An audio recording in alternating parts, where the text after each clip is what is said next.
Then Abraham came near and said, will you indeed sweep away the righteous with the wicked? Suppose there are 50 righteous within the city. Will you then sweep away the place and not forgive it for the 50 righteous who are in it? Far be it from you to do such a thing, to slay the righteous with the wicked, so that the righteous fare as the wicked.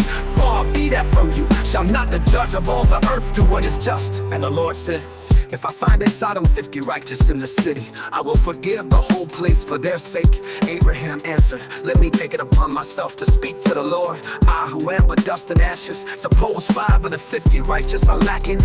Will you destroy the whole city for lack of 5? And he said, I will not destroy it if I find 45 there. Again he spoke to him, suppose 40 are found there.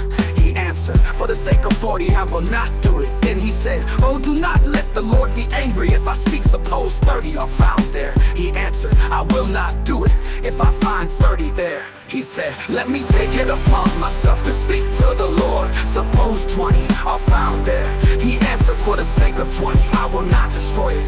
Then he said, oh, do not let the Lord be angry if I speak just once more. Suppose 10 are found there. He answered, for the sake of 10 I will not destroy it.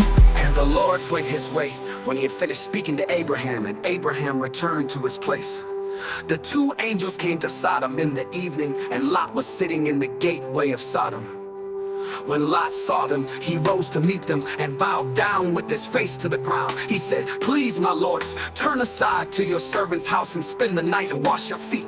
Then you can rise early and go on your way. They said, no, we will spend the night in the square. But he urged them strongly, so they turned aside to him and entered his house. And he made them a feast and baked unleavened bread, and they ate.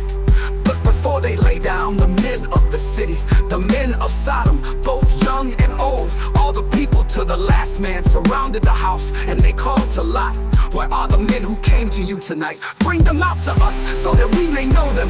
Lot went out of the door to the men, shut the door after him, and said, I beg you, my brothers, do not act so wickedly.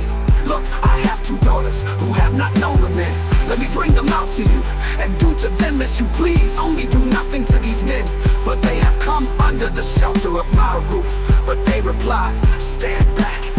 And they said, this fellow came here as an alien, and he would play the judge. Now we will deal worse with you than with them. Then they pressed hard against the man Lot, and came near the door to break it down.